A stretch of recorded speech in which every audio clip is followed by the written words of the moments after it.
الله أكبر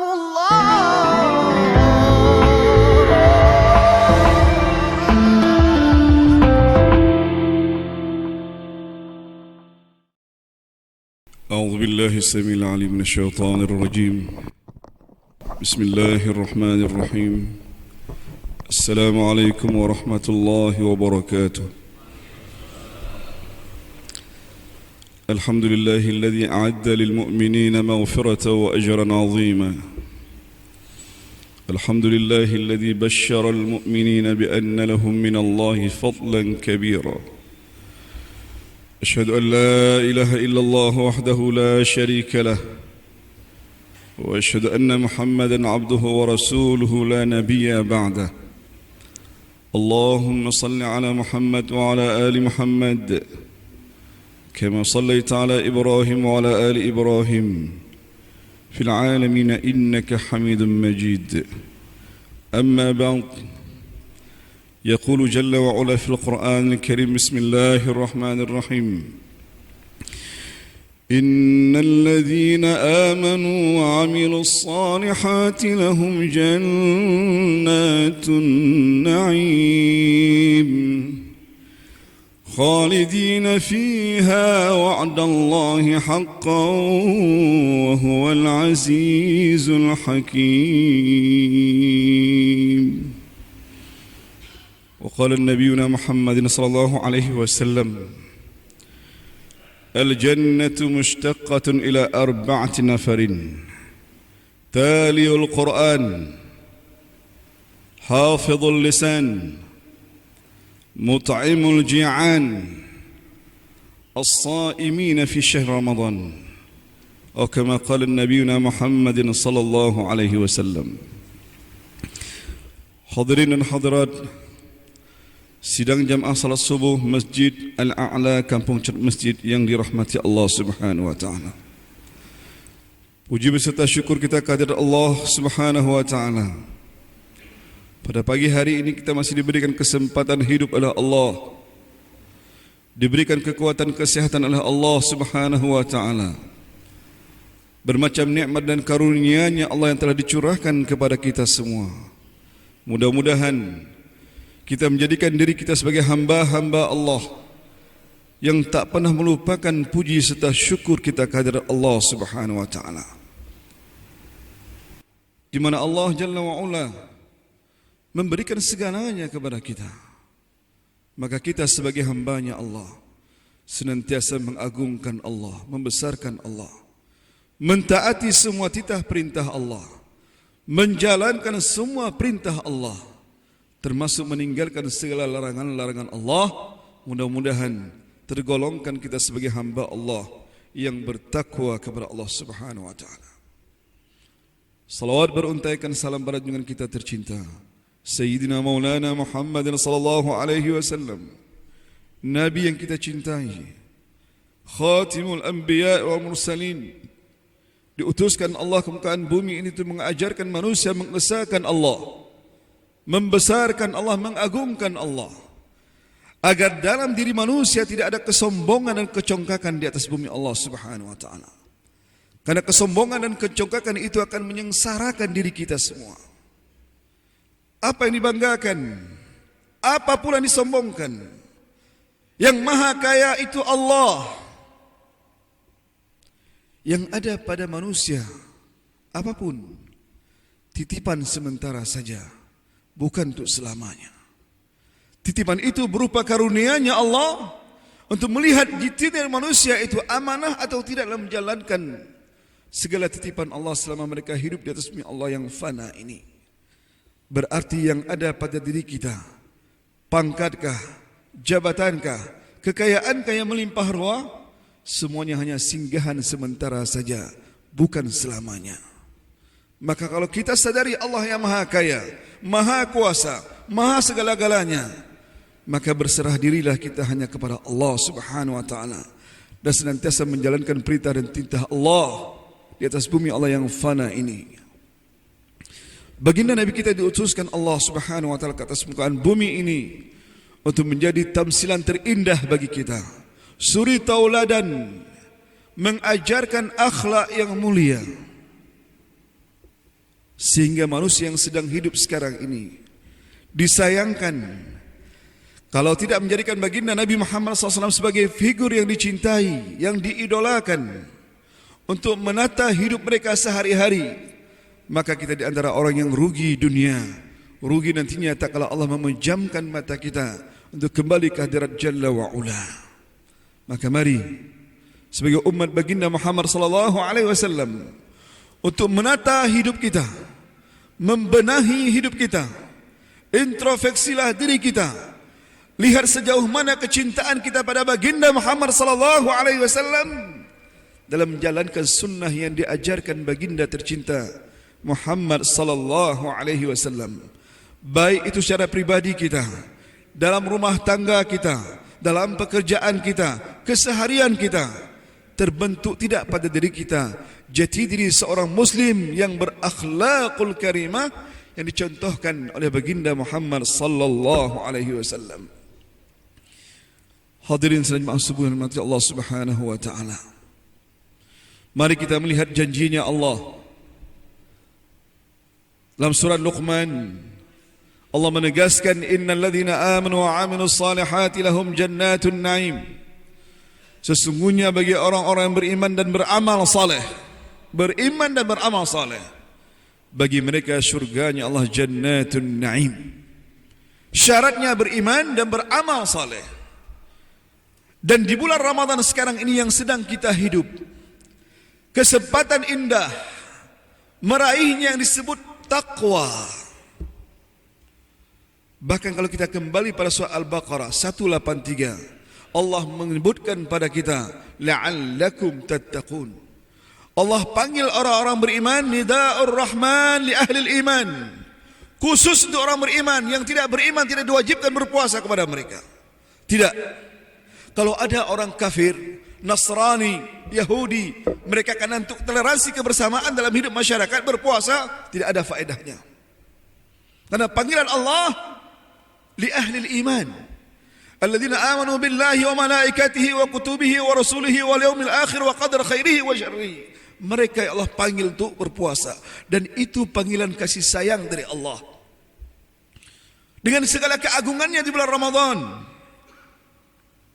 seumpama sabda baginda Nabi Muhammad SAW, tak kala akhir bulan Sya'ban akan datangnya bulan Ramadan, Rasulullah menyampaikan khutbah di hadapan sahabat dengan yang panjang. Kata Rasulullah, ya ayuhan nas, qad azallakum syahrun azimun mubarak.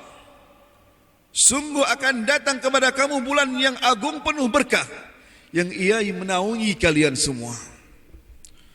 Disebutkan satu persatu keagungannya oleh baginda Nabi sallallahu alaihi wasallam.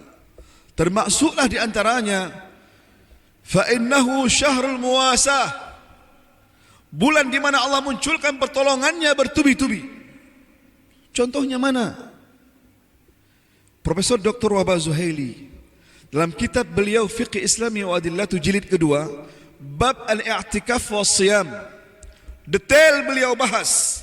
Termasuk di ujung beliau katakan, ahammul ahdasi tarikhiyah al-waqi'iyah,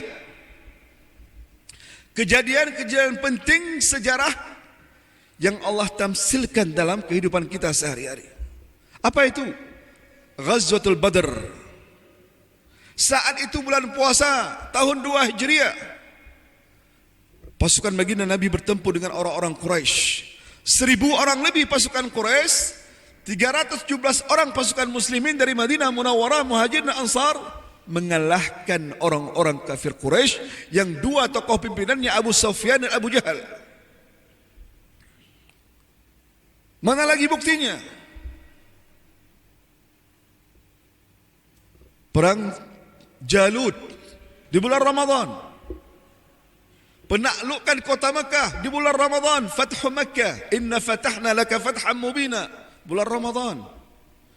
Bahkan kisah Jabal Tar, Tariq bin Ziyad menaklukkan Andalusia di bulan Ramadan.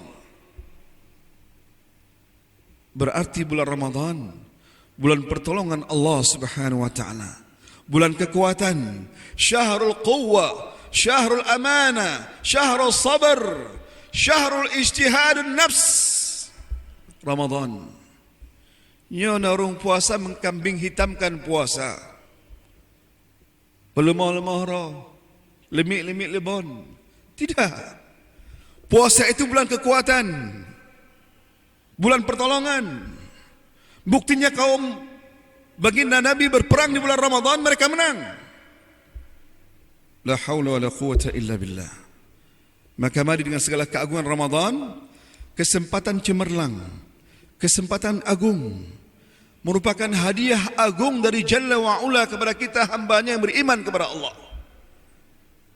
Tujuan daripada puasa, mudah-mudahan kalian menjadi orang yang bertakwa. Kita semua.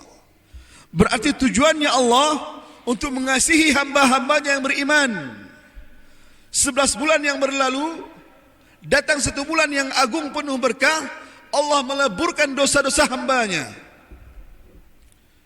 Man qama ramadanan, dalam hadis yang lain, man sama ramadanan wa ihtisaban ghufira lahu ma taqaddama min dhanbih.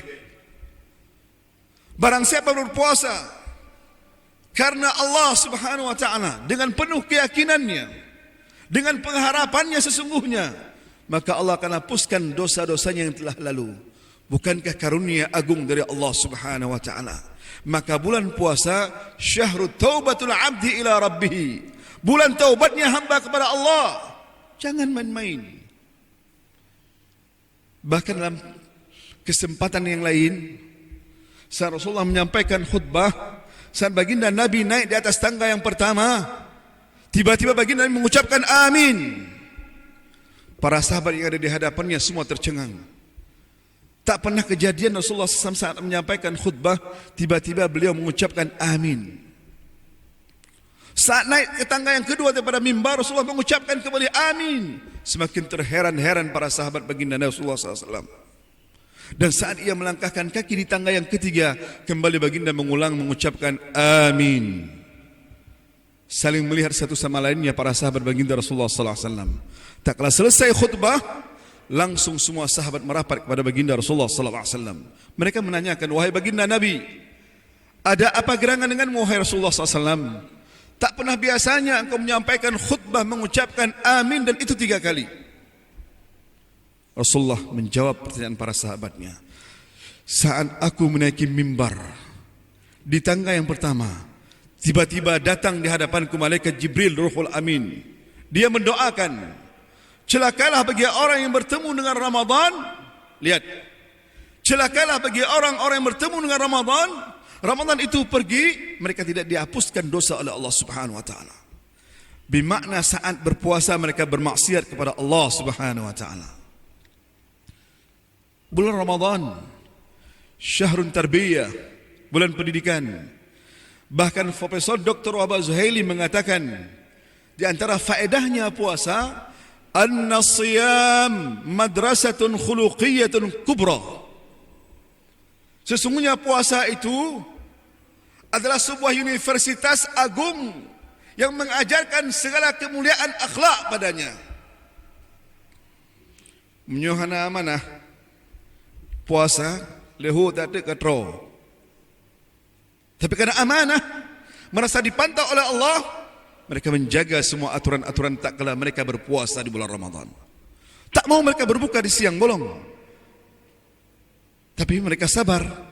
Dalam penentuan waktu diizinkan Allah, maka mereka akan berbuka tak kala mengumandangkan azan waktu maghrib. Min tulu'il fajri ila ghurubis syamsi. Itu dimaknai sesungguhnya oleh orang yang berpuasa karena mengharapkan redha dari Allah Subhanahu wa taala. Puasa pergi meninggalkan kita di antara orang yang diampunkan dosa oleh Allah. Celakalah kita. Amin yang kedua kata Rasulullah.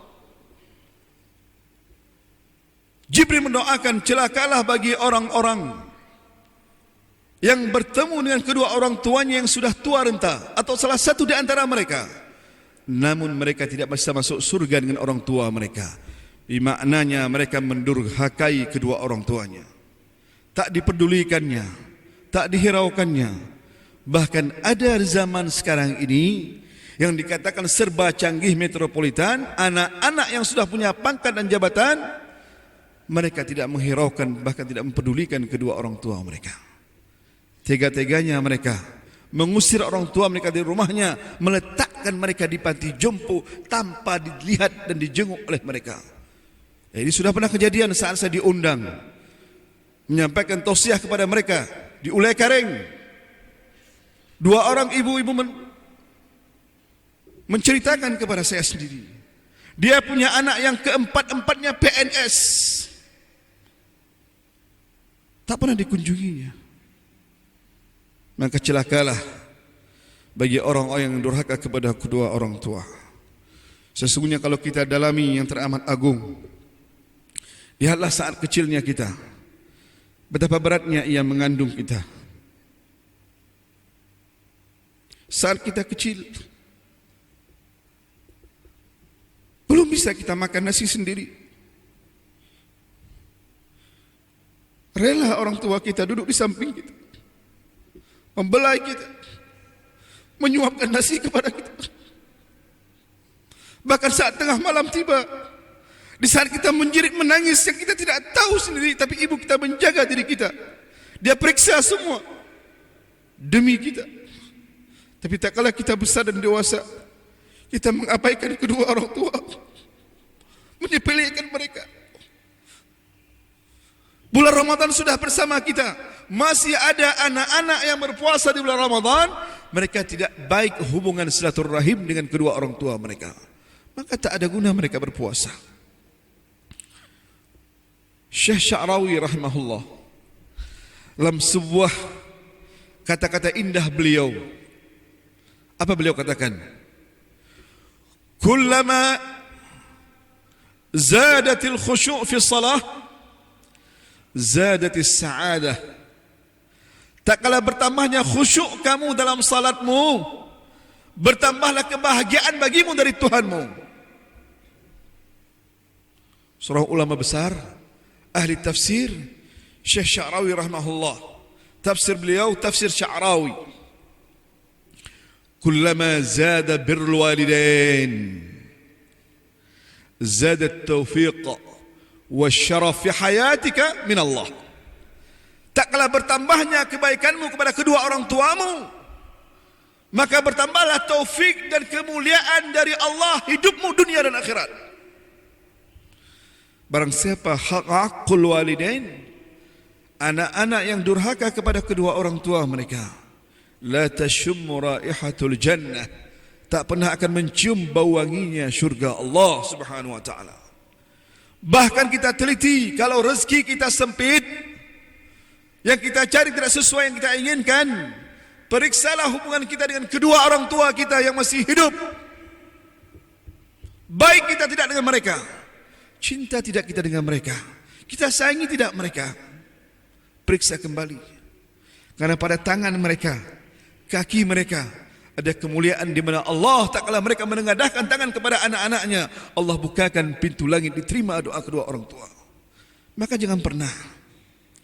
Contoh saja penyampaian Syekh Abdul Rahman Sudais, kisah indah Imam Presiden Masjid Nabawi dan Masjid Makki, Syekh Abdul Rahman Sudais, yang baru-baru saja beliau mengumumkan kepada kaum muslimin di seluruh dunia, insya-Allah dalam waktu dekat akan diizinkan kembali salat di kedua Masjid Haramain, Makkah dan Madinah, maka akan diizinkan kembali dalam waktu dekat untuk melaksanakan tawaf di Baitillahil Haram.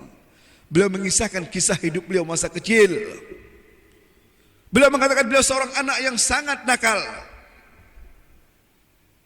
tak patuh pada orang tua ketika beliau kecil.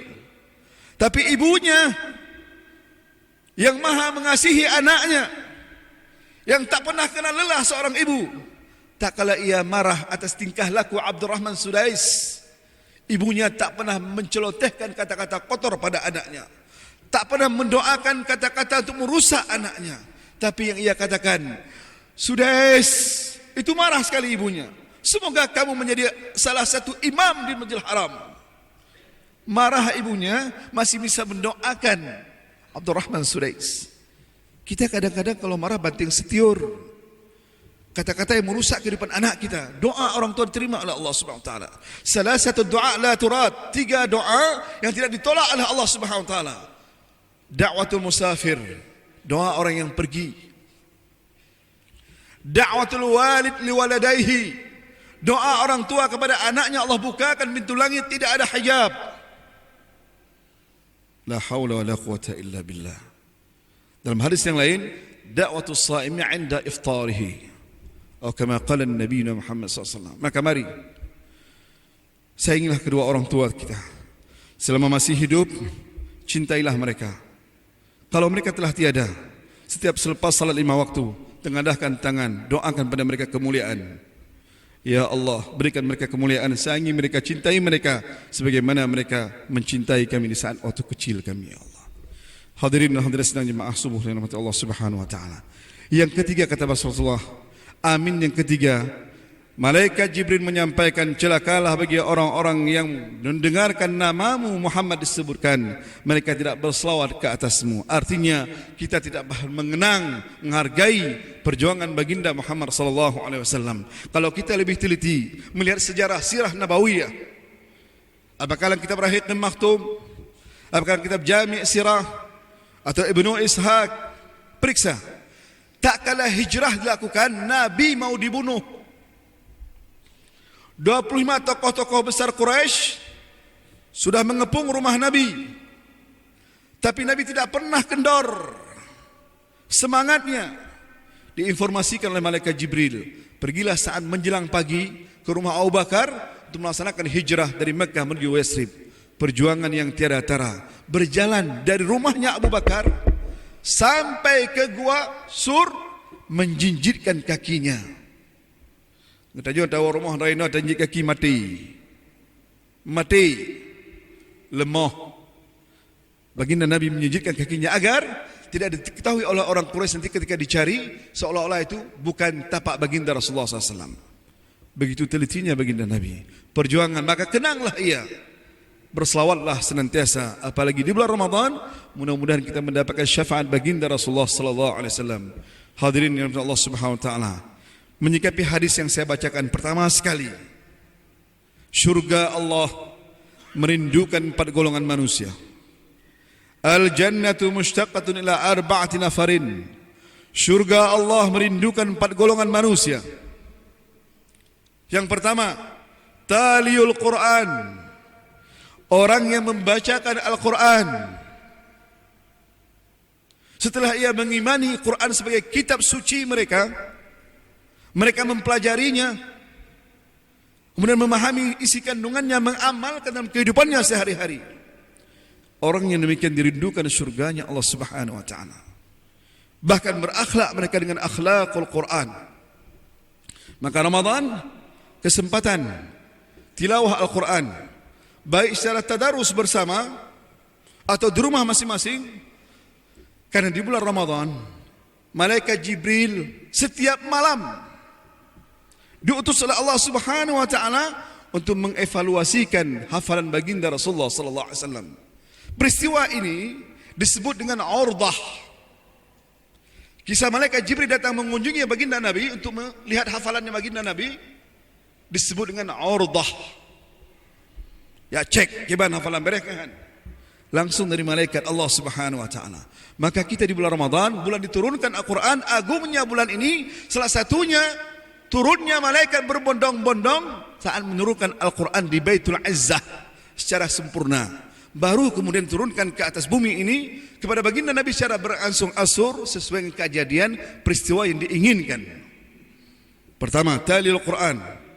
Jadi coba diingat, jangan pernah orang yang bertemu Ramadan ini, Ramadan pergi mentang hanya bernama leh baca dengan Allah. Menyo Ramadannya kelewat umur 60 tahun, 80 tahun, 70 tahun hanya dah berlah malai. Perlu diingat. Kita sebagai mukmin yang beriman dengan Quran, maka pelajarilah Al-Quran. Sesungguhnya kata Rasulullah, Iqra'ul Qur'ana fa innahu yawmal qiyamati syafi'an li ashabih. Bacalah oleh kamu Quran, sesungguhnya Quran itu hari kiamat menghadap Allah, memohon syafaat untuk orang yang membacakan Al-Quran. Bahkan bahagialah kepada orang tua yang anak-anaknya difokuskan untuk menghafazkan Al-Quran. Rasulullah mengabarkan, kalau dalam sebuah rumah itu salah satu anak mereka menghafazkan Al-Quran, maka di hari kemudian dia akan memakaikan mahkota keindahan kepada kedua orang tuanya. Fastabiqul khairat, berpaculah dalam kebaikan. Mudah-mudahan ada di antara anak-anak kita, kalaupun tidak semua, satu di antara mereka yang akan memakaikan mahkota keindahan di atas kepala kita di hari kemudian nantinya di hadapan Allah Subhanahu wa taala, karena mereka penghafaz Al-Quran. Yang kedua, mut'imul ji'an, orang yang meringankan beban orang lain, memberikan makan kepada orang yang lapar. Termasuk di bulan ini, man fattara sa'iman, barang siapa memberikan berbuka untuk orang berpuasa, maka Allah memberikan pahala kepadanya seumpama pahala orang yang berpuasa, min ghairi ayyan qusa, tanpa mengurangi pahala orang yang berpuasa. Maka ada Maidatur Rahman. Kalau di Timur Tengah ada disebut dengan Maidatur Rahman. Masjid Nabawi menyediakan ta'ala sabilillah, ta'ala sabilillah. Kita seperti diumumkan oleh adik kita tadi, si fulan bin fulan, fulan bin fulan, esok hari dia menyediakan sesuatu berbuka untuk orang yang berpuasa. Ini harus kita pahami dengan benar, karena surga merindukan kepada orang yang meringankan beban orang lain atau memberikan makan kepada orang yang lapar. Yang ketiga, setelah talil Quran, mut'imul ji'an, kemudian talil Quran, hafizul lisan, orang menjaga lidah. Jadi jangan dipahami puasa hanya menahan makan dan lapar saja, menahan minum dan makan saja, jangan salah dipahami. Atau menahan diri pada berhubungan suami istri, jangan salah dipahami. Masih banyak lagi menjaga lisan kita. Sampai-sampai Imam Ghazali membagikan 3 tingkatan orang berpuasa. Ada awam, dan kita Ihya Ulumuddin ada disebut dengan al-khas, ada khawasil khawas. Maka tingkat khawasil khawas, tingkat para aulianya Allah. Maka berpuasalah lidah kita, berpuasalah pandangan kita tidak melihat yang haram, berpuasalah telinga kita yang mendengarkan yang haram, tangan kita, anggota tubuh kita saat berpuasa jangan mengerjakan yang haram. Ini tidak. Puasa jalan terus, praktek korupsi jalan terus, makan harta anak yatim jalan terus, makan harta agama jalan terus. Dia berpuasa. Ini bukan orang dirindukan oleh surganya Allah Subhanahu wa taala. Yang keempat, as-saimina fi syahr Ramadan. Orang-orang yang berpuasa di bulan Ramadan, man shama Ramadan wa ihtisaban ghufira lahu ma taqaddama min dhanbi. Ini kriteria dirindukan surganya Allah. Mudah-mudahan kita ahli masjid ini di antara manusia hamba Allah umat Muhammad yang dirindukan oleh surganya Allah, Jannatun Naim. Amin ya rabbal alamin. Subhanakallah wa bihamdih, asyhadu an la ilaha illa anta, astaghfiruka wa atubu ilaik. Wa qad burja li jarihi sayfun bur'un wala bur'un lima jara lisani. Kalaulah pedang melukai tubuh, masih ada harapan untuk sembuh. Namun kalau lidah melukai hati, kemanakah obat hendak dicari? Wassalamualaikum warahmatullahi wabarakatuh.